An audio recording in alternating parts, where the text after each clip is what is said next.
जय जय साथियों।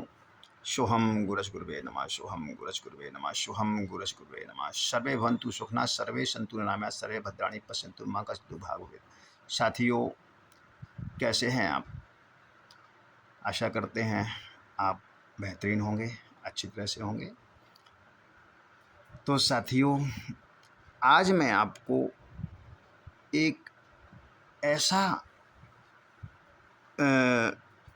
ग्रह बाधा के बारे में बता रहा हूँ जो जीवन में अक्सर ग्रह बाधा हुआ करते हैं।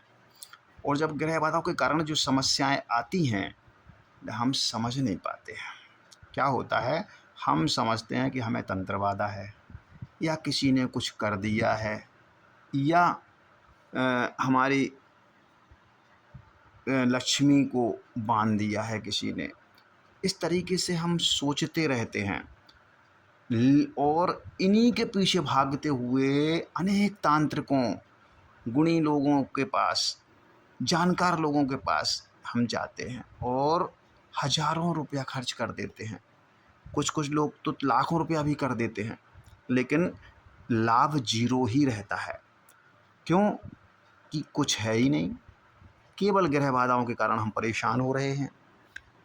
जब ग्रह बाधा हमारे विपरीत प्रभाव डालते हैं ना हमारे ऊपर, तो हमारा सारा जीवन ही अस्त व्यस्त हो जाता है। अचानक से कोई अज्ञात बीमारी आ जाती है जिसका हमें पता भी नहीं चलता और धन की हानि होती रहती है। तो ऐसी समस्याएं आती हैं, जैसे व्यापार में भी लगातार घाटा होता रहता है, अचानक से घाटा होने लगता है। धन की हानि उसमें भी होती है, धन आता नहीं है, आता कम है, खर्च ज़्यादा हो जाता है, और जो आता भी है तो पूरा खर्च हो जाता है। तो हमारे बच्चे भी बदतमीज हो जाते हैं, बिगड़ जाते हैं, कलेश होता है हमारे घर में, आपस में लोग झगड़ते रहते हैं, किसी को भी किसी की बात अच्छी नहीं लगती है। कोई अच्छी बात भी कही जाती है तो अचानक बुरी लगने लगती है। तो अगर ऐसी स्थिति हो रही है तो आप पक्का मानिए कि ग्रह बाधाओं का चक्कर है। घोर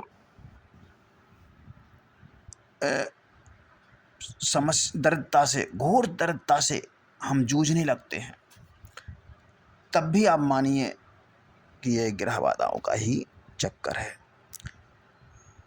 अगर ऐसी स्थिति आपकी बन रही है तो आप पक्का मान लीजिए कि ग्रहों का कुप्रभाव हमारे ऊपर हो गया है। अब इसे हम कैसे जानेंगे कि कौन सा ग्रह है? तो आपको इसकी भी चिंता करने की ज़रूरत नहीं है।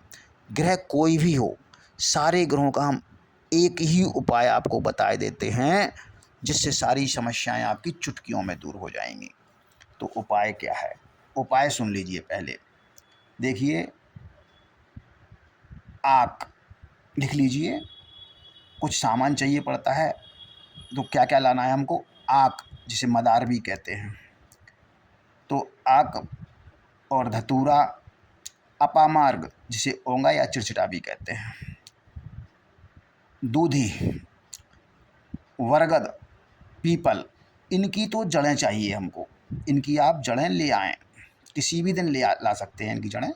और अगर अच्छा होगा कि आप इन जड़ों को न्योत करके लाएं, एक दिन पहले उनसे या 1 घंटे पहले भी आपने नोत सकते हैं, और न्योत करके उन्हें न्योता दे करके ससम्मान उनकी जड़ों को लाएं। अब चाहिए पत्ते, किस किस के? शमी, आम, गूलर, इनके चाहिए पत्ते। और एक चाहिए मिट्टी का कलश, और उसका ढक्कन भी मिट्टी का वहीं से आप लाएंगे, जो बर्तन बनाने वाले, मिट्टी के बर्तन बनाने वाले होते हैं ना, उनसे आप लाएंगे। तो अब उसमें ये सारा सामान रख दीजिएगा। अब उसमें और क्या रखना है? गाय का दूध, घी गाय का, और मट्ठा, जिसे छाछ भी कहते हैं कहीं कहीं, तो और गऊ का मूत्र, ये चीज़ें भी उसमें डाल दीजिएगा। अब उसमें क्या डालिएगा? उसमें डालिएगा चावल, चना, मूंग, गेहूँ, काले और सफ़ेद तिल, सफ़ेद सरसों, लाल और सफ़ेद चंदन का टुकड़ा, और शहद। इतनी चीज़ें आप और डाल दीजिएगा। अब आप इसमें मात्रा के बारे में भी सोच सकते हैं, तो एक एक मुट्ठी सब डाल दीजिएगा। चना, मूंग, दालें एक एक मुट्ठी होंगे और थोड़ा सा शहद डाल दीजिएगा। इस तरीके से आप डाल करके ढक्कन बंद कर दीजिएगा उसका। और ये सब करना है शनिवार वाले दिन और शनिवार की संध्या के समय। फिर आप ये डाल करके ढक्कन बंद कर दीजिएगा टाइट। उसमें अगर ना हो तो मिट्टी लगा दीजिएगा, मुल्तानी मिट्टी से भी बंद कर दीजिएगा। और उसे आप लेकर के जाएंगे पीपल के वृक्ष के पास शाम को। और जहाँ ज़मीन कच्ची हो जी में पीपल के नीचे ज़मीन जिसकी कच्ची हो, ऐसा पीपल देखेंगे आप, वहाँ लकड़ी से आप गड्ढा खोद करके, किसी लोहे के औजार से नहीं खोदता है, आपको लकड़ी से ही गड्ढा खोदना है। गड्ढा खोद करके और उसमें गाड़ दीजिएगा ये कलश। और फिर क्या करिएगा, उसके ऊपर गाय के घी का दीपक जलाइए और 5 अगरबत्ती जला करके आप वहीं बैठ जाइएगा, पश्चिम दिशा की तरफ या उत्तर दिशा की ओर मुँह करके। और इस मंत्र का 108 बार जाप करिएगा। मंत्र क्या है? ओम नमो भास्कराय अमुकम सर्वग्रहाणाम पीड़ा नाश कुरु कुरु स्वाहा। ये मंत्र है, ये आपको स्क्रीन पर भी दिखाई दे रहा होगा। तो इसी मंत्र का आप जाप करेंगे 108 बार। अमुक की जगह उस पीड़ित व्यक्ति का नाम लिखेंगे। जैसे अगर आप अपने लिए बोल रहे हैं, कर रहे हैं, तो अपना नाम बोलेंगे, और अगर किसी दूसरे के लिए कर रहे हैं तो उसका नाम बोलेंगे। तो क्या है, ये तंत्र मंत्र और ग्रहों की अनिष्टता का नाशक है। ये जो तरीका आप करेंगे, हो गया आपका, अब उपाय तो हो गया। अब सुनिए ये क्या करता है। ये तंत्र मंत्र सर्व ग्रहों का अनिष्ट कर देगा, नाश कर देगा। अतः किसी भी ग्रह की खराब दशा होगी वो सब बैलेंस कर देगा। अच्छा, इसे शनिवार के दिन ही करना है, संध्या के काल में ही करना है, इसका ध्यान रखिएगा। अब ये क्रिया सारी अपने घर में ही करके ले जाना है, फिर जाना है पीपल वृक्ष के पास। अच्छा, मिट्टी का जो बर्तन है वो नया होना चाहिए, घर का रखा हुआ नहीं चलेगा, ठीक है। और वस्तु आप जो डाल रहे हैं वो किसी भी क्रम में आप डाल सकते हैं, उसमें कोई क्रम की बाध्यता नहीं है, किसी को पहले या किसी को बाद में डाल सकते हैं। और जिस व्यक्ति को ग्रह दशा चल रही है वही व्यक्ति इसे करे, और मौन धारण करके ये सारी क्रिया करना है, बात नहीं करनी किसी से, बिल्कुल मौन होकर के ये वस्तु मौन धारण करके वो डाले, जिसके ऊपर दशा चल रही है वही व्यक्ति इसमें सामान वस्तु में डाले।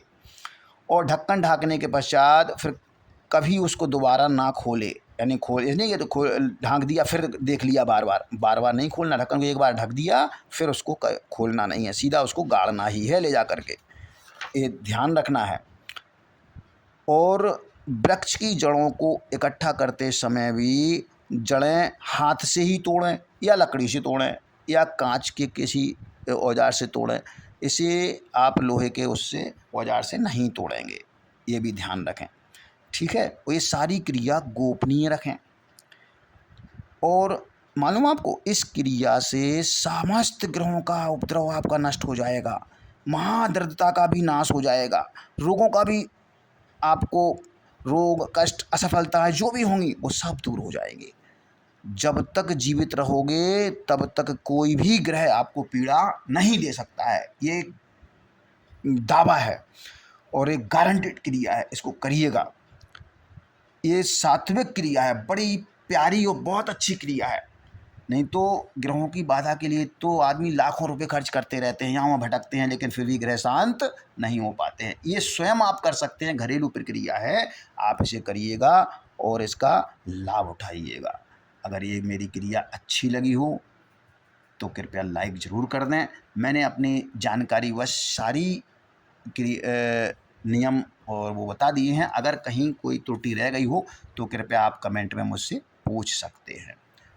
चलिए मिलते हैं, आज के लिए इतना ही, और मिलते हैं ऐसे ही किसी ज्ञानवर्धक आपके लाभदायक वीडियो के साथ। जब तक के लिए हरिओम नमः शिवाय, हरिओम नमः शिवाय, हरिओम नमः शिवाय।